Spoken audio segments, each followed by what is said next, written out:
অনেকগুলো বছর পেরিয়ে গেছে, আজ আর আমি সেই কিশোরী মেয়েটি নই।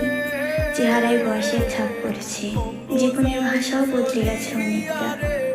এখন মধ্যরাত, আকাশে চকচকে সুন্দর একটা চাঁদ উঠেছে। একটা সময় যখন এই চাঁদের সঙ্গে গল্প করাই ছিল আমার নিত্যদিনের অভ্যাস। অনেকদিন পর আজ আবার চাঁদ দেখার জন্য বাইরে এলাম। হঠাৎ মনে পড়ে গেল কেউ একজন ছিল যাকে নিয়ে একসময় তাদের সঙ্গে কত গল্প করেছি, কত শত স্বপ্ন বলেছি। একসময় স্বপ্ন দেখতাম আপনার পাশে দাঁড়িয়ে ওই চাঁদকে দেখিয়ে বলবো, শোনো চাঁদ, তুমি সবার, সে একান্তই আমার। আজও সেই স্বপ্নগুলো কোথাও না কোথাও ঠিক বেঁচে আছে, কিন্তু আপনি আজ অন্য কারো। আজও আপনাকে কালো রঙে দেখলে আমার নিঃশ্বাস থমকে যায়।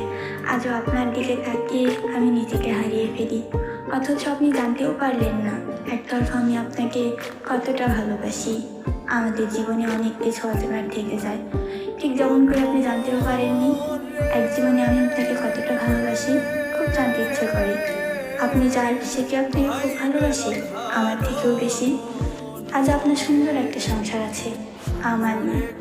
আপনাকে পাওয়ার ইচ্ছার চেয়েও আপনাকে ভালোবাসার ইচ্ছাটা ছিল বেশি। আপনাকে ভালোবাসি এই কথাটা আজও বলা হয়নি। এক জীবনে অনেক পাপ করেছি, আপনাকে ভালোবাসা যদি পাপ হয় তবে এই পাপ আমি আমার জীবনে শেষ অবধি করে নিয়ে যেতে চাই।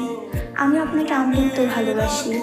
আপনাকে হয়তো আমি সুখী করতে পারতাম না, তাই তো আল্লাহ আমার ভাগ্যে আপনাকে রাখিনি। তবুও আমি আপনাকে ভালোবাসি, আমার এটুকুই চাও। আপনি ভালো থাকেন, খুব ভালো থাকুন।